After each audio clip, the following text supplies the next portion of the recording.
with this thing. Well, here's the set. Zup, what do you think? Pretty badass compared to what we've done in past years. I agree. I think I like the casual setting to it a little bit more than a teleprompter and sweating from the armpits. Agreed. I don't know who ordered all the shoes behind us, but they ordered them in my size, so the likelihood is I'll probably trade them out from time to time. So I can squeeze into a 10.5. And that green one, I already tried to steal it, but I don't have the other shoes, so it doesn't make sense. You got the matching ones on today. Yeah, these are the Travis Scotts. Killing them. Yep. So how'd you acquire those Travis Scotts? Oh, these aren't the ones you're thinking of.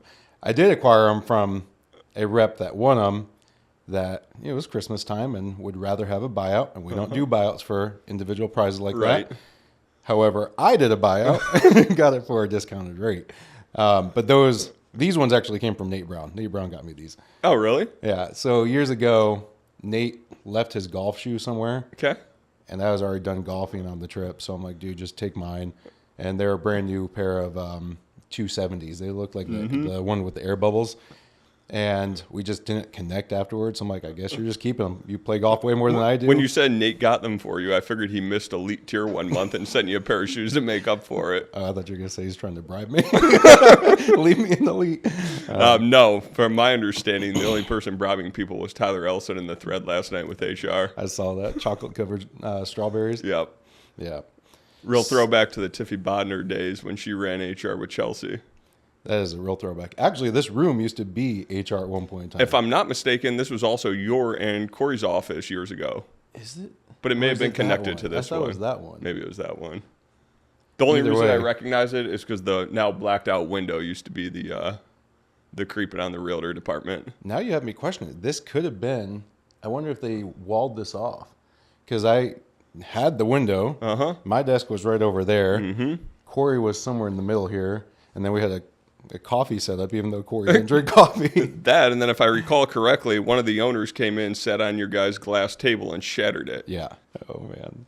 Yeah, Kleeman came in, sat down, had the glass topper, shattered instantly. And we're like, dude, it's glass. What did you think was going to happen? But he paid for it to be replaced, so that's cool. The win is this. If you sat on it with like Lululemon or Vuori pants, it probably would have cut him up. But knowing Mark, you know those were denim jeans. That or Carhartts.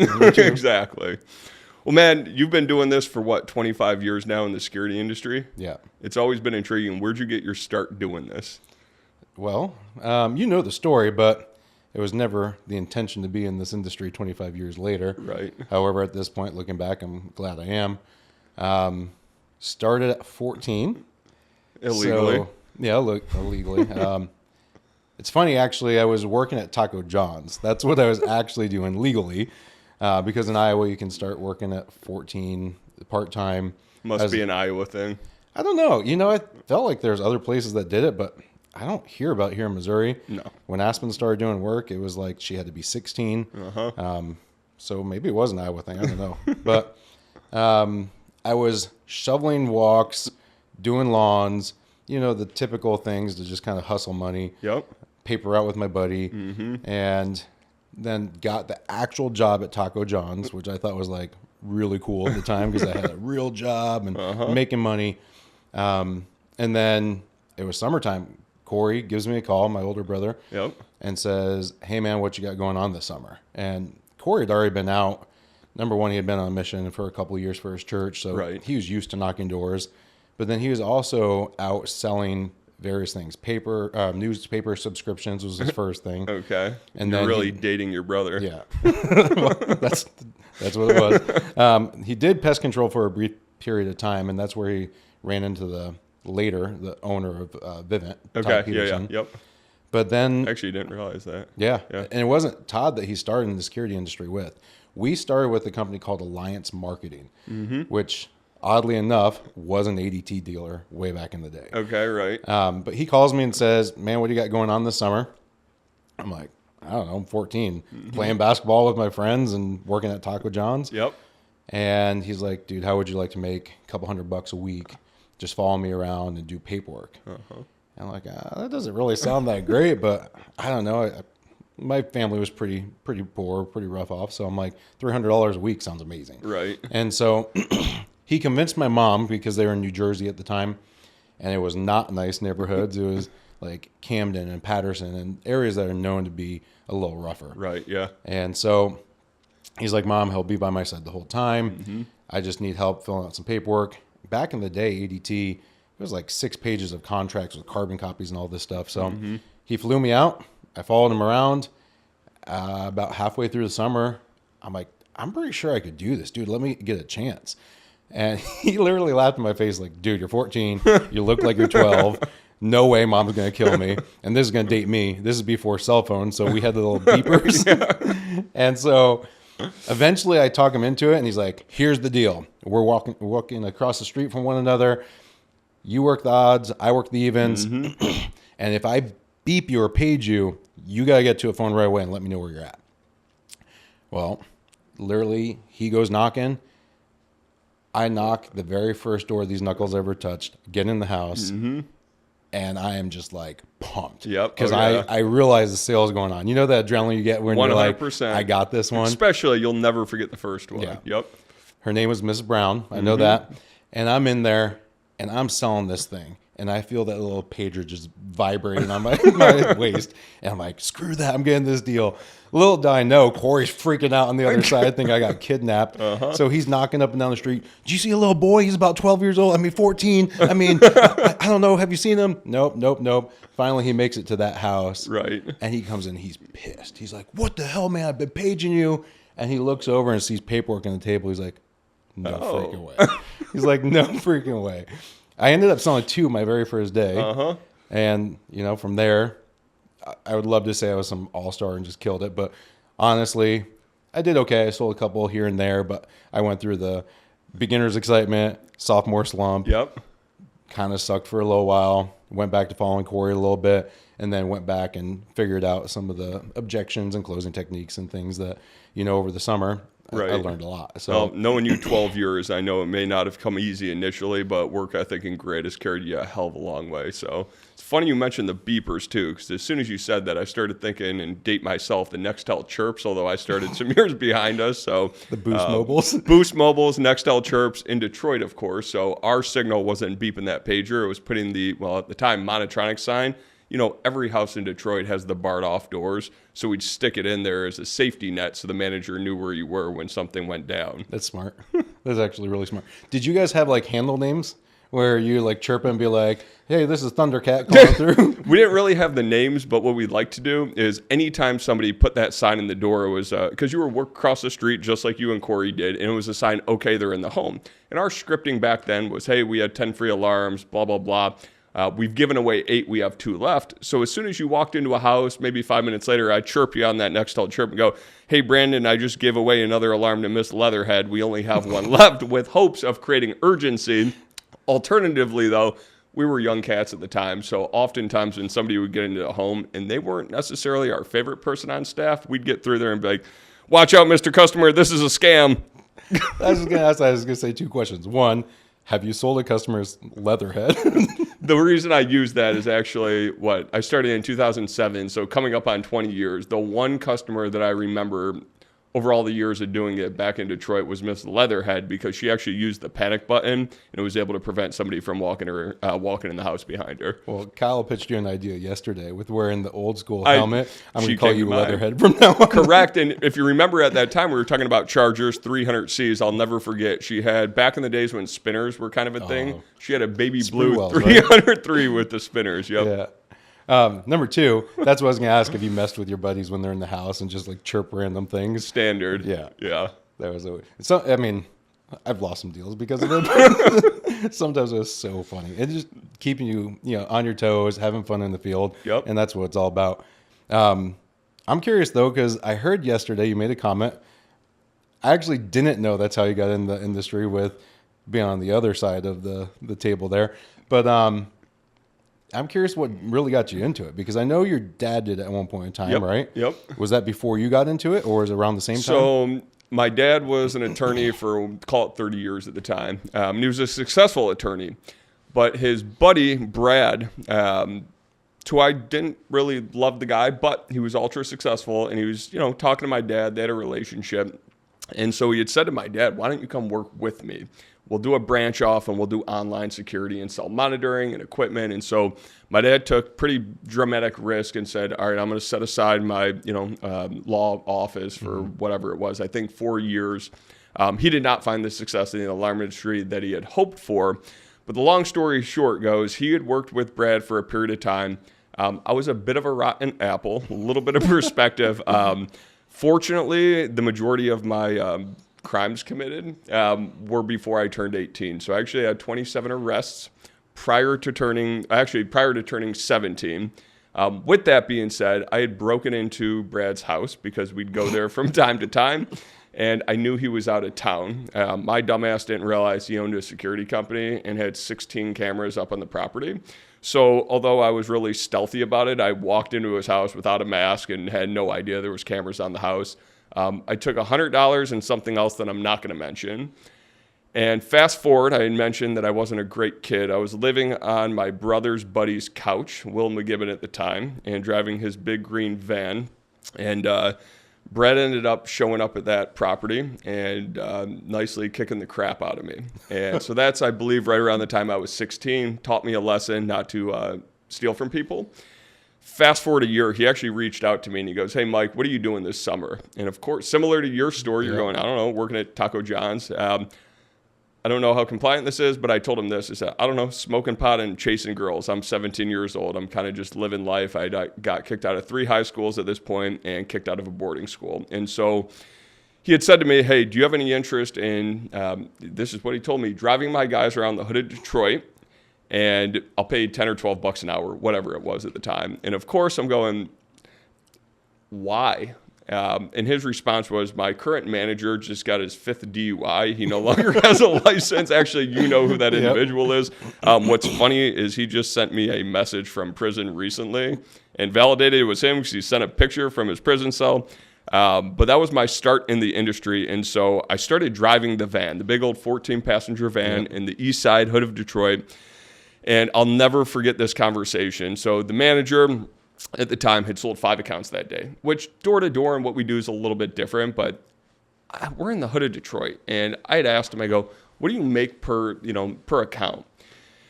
And he had responded to me, I'm a manager, so I get paid $500 a deal. And I'm looking around, I'm like, these houses aren't worth $500. There's no way you earn $2,500 today. And so I guess me being who I was, Friday came, my paycheck's $300 post-tax. And I said to him, I said, hey, can I see your paycheck? And, especially when we start talking about door-to-door and direct sales, you flaunt your money and you talk about your income. And so very proudly, he goes, yeah, and he pulls out his pay stub, and it was $6,600 after taxes for 1 week. And I, looking back, I will never forget that gut feeling going, man, if this guy's making $6,000 a week, I should be making 15. And so I looked at him and said, what do you say to these people to sell them? And his response, again, I'll never forget this, is, Zup, you never be any good at it. And so me being who I am, took that big old 14-passenger van, cranked it into park, jumped out, and similar to you, the first time my knuckles touched the door, all I remember is she said yes. I'm jumping up and down, waving him over. Like blacked out because you have no idea what's going on. 100%. I don't remember selling the deal. I don't even remember being in the home, and I don't remember the customer. I remember jumping up and down on the porch, just pure joy. And so it went from driving the van to becoming their top sales representative that very month. And within a 90-day period at age of 17, the owner came to me and asked if I'd move to Indianapolis. And so I moved to Indianapolis and ran my first team. What's incredible about the whole story is Brad owned a dealer for ADT, and sounds like he didn't have Monotronics. Monotronics. Yes, didn't have any sensors on the doors or windows because you got it, but he had cameras, which was pretty advanced for the time back then. 100%. But it's also amazing you're getting $500 a deal back then. When I started, it was $125 a deal. To be fair, and that's why I said the manager at the time said, well, I'm a manager, I get $500 a deal. We were getting paid $125 a deal, but if you did it, if I recall correctly, 8 installs in the week, they jumped up to $175. And if we're being real, you never got paid because it was a scam. So I guess that I need to correct that. It was $125 up front, and then there was a back-end system. So assuming that you finished the summer out, you had good accounts, customers weren't charging back. The back end was to account for the chargebacks. But but obviously there's things like renters and co-signers and things that you weren't supposed to be doing. Right. And so you never got the back end. Not HR appropriate, but we always said, you're taking it in the back end is really what's happening. Which is right in line, because if we're being candid, there's still industries that do back ends and generally used as a retention tool, and unfortunately almost never paid. So what did you think you were going to do growing up? Like, I know as a kid, we all thought we were going to do something like be a police officer or firefighter. Oddly enough, with the astronaut back here, I thought I was going to be an astronaut. I thought I was going to NASA. What did you want to do? You know, it's funny because I'm thinking back right now and I'm going, there was thoughts in my mind, but I don't think I ever had a clear vision of what I wanted to do. I don't think there was anything that I really had a grasp around or that really intrigued me. To be real candid, I was, again, a rotten apple, and I was just living my life, doing the wrong things. What I will say is, when I found this position, I grew up around a tremendous amount of success in a very nice community. You know, my dad was a successful attorney, my brother, serial entrepreneur, and he had, early on tremendous success in his life. And so for me, the one thing that I do remember growing up is going, man, if I could ever earn $100,000 in the course of a year, I've made it. And that thought was true, and that was something that I always thought, man, if I could get there. I didn't have a vision of what that path looked like, but I do remember once I started doing alarm systems, it was overnight. It was like, I'm making serious money. I'm a young cat. I had a really bad background, and I remember my brother, my cousins who were the same age as me, all of my friends were going, dude, you're knocking doors in the hood of Detroit. This is not sustainable. You didn't grow up in that lifestyle. You don't need to be out there. And almost everybody surrounding me felt like this was a bad decision. And in fairness, every decision I made up until my, this point in my life was a bad decision. So they were trying to guide me in a different direction, college or something else. And fortunately, I have the dad that I have who, knew who I was. And I remember him telling me this. I went to him and said, my brother's telling me this isn't a good idea. My friends, my family, my cousins. And he goes, you need to stick with it. You would never survive college. You were built for this. And so to have, the one person in my life that I was closest to really stick with me and say, hey, you're doing the right thing here. And to be able to see my level of success. And, it reminds me, the first sales meeting that I ever ran, Brad and my dad, obviously being friends at the time, Brad didn't tell me about this, but he had asked me to do a sales meeting, and he had prepped my dad that I was going to run a sales meeting. And so I don't remember what I said in the meeting, what the conversations were, but the one thing that I do remember, number one, they called me the Zuppkenator. And number two, definitely a stick. Just like the Shinkler. Exactly. I got done with that meeting, and I look at Brad and my dad, and they go, you dropped the F-bomb more today than I think we've ever heard in 10 years in this industry. So I don't think I was a real put-together speaker at the time, but I do remember speaking with passion and determination, and I had some ground to stand on. And, man, I was the youngest guy in that office by a long shot. So it was kind of a unique transition into what we do now. It's cool to hear that, too, because obviously we grew up in very different upbringings. Yeah. Yep. I feel like you hear a lot people come from kind of lower end upbringings or rougher backgrounds, and it's kind of that rags to riches, or just some people trying to get out of that scenario and just never do. But you coming from a successful family, attorney in the family, entrepreneurs, it's probably a little bit more rare, more rare breed to have that happen. Yep. So it's interesting to hear that, because obviously we ended up in the same spot, two very different pathways. And I know your work ethic and style of selling too.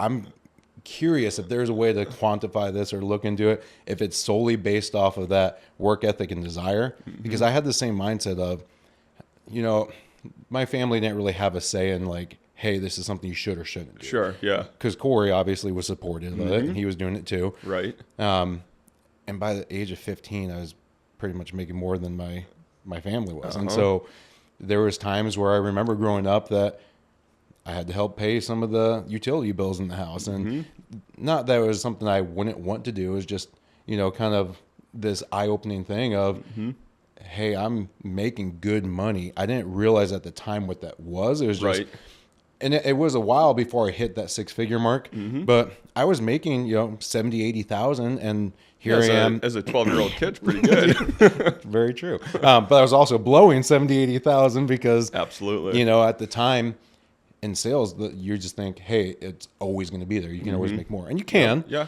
But if I go back now and teach 14-year-old Brandon how to invest and do the things that are wise with saving money, I remember one year I looked back at my taxes and I was filing, and I owed a lot of taxes because I was 1099. Yeah, oh yeah. And I'm like, what the hell? I made $80,000 something this year. Where is it all? I think I have like $900 left in my name. And so I'm like, I don't get it. Where's it all going? Yep. But I was also driving a nice car. I had a nice apartment, nice clothes, going out to eat every meal. Oh, yeah. And you just don't realize at that age, like, hey, you have a good income here. No, because we've talked about this in the past, but if we're being honest, if I had an $800 bill, I'm going, cool, I need to sell 4 deals. Yeah. Everything was equated to cost this much. This is how many deals I need to equate to it. Exactly. It's funny you bring that up, and I don't know if it's the upbringing or the perspective you grow up with, but I think to be in a direct sales organization, particularly like what we do, you have to be determined in whatever that core reason is. And for me, it was, man, I failed at everything in life, getting kicked out of high school, even getting kicked out of a boarding school. I was so determined to find success because I saw all those people around me that were successful. And for me, it was just, I don't know if it's I'm going to prove to the world, I'm going to prove to my friends or family, but it was just that raw determination of I'm not going to fail. And when I found something that I was even half decent at, man, I put my head down and ran with it. Like the chip on the shoulder driving. 100%. What's funny is thinking about these things is, talking about 1099, I was 17 at the time too, so I didn't know how to invest. I didn't know how to save. I knew how to spend. And what's funny is I'm looking at all the Nike stuff. We're both wearing Nikes. One of the biggest memories that I have is when I was in Indianapolis running that first team, when I'd go to the mall because the money was coming in, so I'm going to spend it. 2 things. Number one is when I'd go to the mall and I'd buy a pair of shoes, I'd buy multiple pairs of that same pair of shoes because I didn't know what to do with the money. But what's funny in talking about, there was a little bit of saving, I guess, looking back. I didn't realize that was going to be owed in taxes, but I always have this memory. I was 17. I was able to put away some money. It was like 30 grand, but I kept it in a Nike shoe box. And I'm kind of laughing right now going full circle with all the Nike stuff sitting around here. But That's no, hilarious. just to be clear, at the end of the year, I owed all of that in taxes because 1099. Well, it's funny because you talk about what your dad's insight is like, hey, listen, stick with it. Mm-hmm. My family was almost the opposite of society tells you you're supposed to go to college. And if you're going to be successful in life, you need to go to college. And my family obviously wasn't that well off. And so their mindset is if you can get to college, go through it. Now, obviously, they couldn't help me with that. So Right. I had tons of student loans. I came out of college $60,000 in debt. And I remember because I switched my degree halfway through. I went in for business because I was selling. I figured selling is part of business. I'll figure this out. And I hated it. Yep. I hated it. I was miserable. I took financial accounting. That was like the time I'm like, oh man, I wonder if I'm even going to pass this class because it's so bad. I can do accounting, but financial accounting is a whole nother deal. And so I'm like, I'm not cut out for business. So I switched my degree to criminal justice and with a minor in communications. Obviously, love the communications thing. Right. There was debate classes and all that. Yep. And the criminal justice to me was fascinating because I grew up watching Cops with my dad. You still watch Cops, I know. I grew up and still doing it. Yep. But it's funny because I look back and I'm like, all right, I'm going to use my criminal justice degree. I'm going to make a good living. I'll get that real job. I'll be a cop. Yep. And if I would have taken that job, I was taking a substantial pay cut. But coming out of college, I think, okay, I got this degree. And looking back, I'm like, that was the dumbest waste of 4 years. Not that it was a waste because I learned a lot about myself and I got some education in there. Right, yeah. Also had a lot of experiences in the college world. Right. But the reality is, here I am still selling. I don't need a degree for that. I could have saved a lot of money. But the reality, I don't know if I was ever cut out for college. It was just one of those things like you have to do this to be successful. Yeah. Yep. And here it is. I don't use any of my degree except for maybe the communications. But I don't think I would have even needed that. It feels like the common trend. A lot of people, I've always thought of school as if you're going to be a doctor and attorney, well, you have to go to school to get that degree. Man, you look at our employee base, half the folks that went to college never used that degree, and honestly, nothing even relevant to it. It's really cool to have an opportunity in a direct sales organization that doesn't matter what your background is. I know we've been awarded for being one of the most diverse companies in the world. I can't back that enough. We have every walk of life coming to Safe Haven, and it's pretty cool to be able to work with just about every person from left to right across the board. So it's funny thinking about the degree in college. My daughter was talking to me last night. So she's a senior this year. She was also showing me her bank account, so she's not as well off as we were at that time. But we were talking about investing, and she's like, I don't understand why I'd put this money, because she just got $500 from Christmas and birthdays and stuff like that. She's like, yeah, I know you're telling me to put it in savings so I don't use it, but I don't get it. What's it do for me? And she had this concept of, if I pull it out, I'm going to get a fee or a penalty. And I'm like, no, that's an investment account. And she's like, well, what's the difference? I'm like, well, pull up your savings account real quick. Let's see how much interest you're getting. She gets 1 penny a month. 1 penny. So for saving, she has however much in there. She gets a penny. And so I start talking about investing and whatnot. And her boyfriend is interested to go to college for construction management. Okay. And so she's like, hey, his stepdad offered him a job where he can come right out of high school, start working in construction and making $40,000 a year. I'm like, okay, that's good. Yeah. And she's like, well, it's not very much money. I said, Aspen, for a kid coming out of high school with no background in it and learning, it's quite a bit of money. And I said, actually, in fact, it's more than the majority of people make. But, Ryan's a talkative guy. Why doesn't he think about doing some sort of sales? And she's like, I knew you were going to say that. I said, of course, because, that's just my background. When's he start with us? I did say he doesn't have to work for me. But realistically, it just crossed my mind of, I know you and I did it, same time frame, even though you didn't go to college. It was the same age group. Yep. And I'm thinking every kid from high school, graduating high school to those college years, they're trying to figure out who they are at this stage. They're also working jobs like coffee shops, like my daughter, or restaurants and things that there's hundreds of those jobs. So if you quit, it doesn't work out, you can always find another one of those. It blows my mind that all these people that, think about, hey, I want to go into this career or that career, at some point in time doesn't at least explore a sales opportunity. Because I've witnessed it so many times, like you said, people don't use their degree, or people that have been in the summer program or went away during the a time frame when they're in college.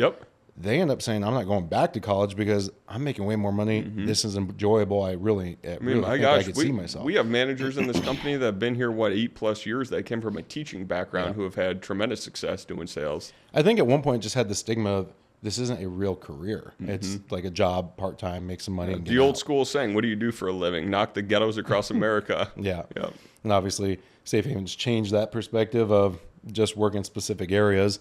And I do really think that we revolutionized the security industry with giving it a ability to make it a career and long-term, W-2, the 401ks, the benefits and all that. So it's just incredible seeing how this thing comes full circle from not even thinking you're going to be in this industry more than a summer or two, selling some deals here and there. And then next thing you know, I've been in it for 25 years. You've been in it for 15-ish? 19 now. 19. So yeah, I forgot. I stopped counting. Have you seen the grade?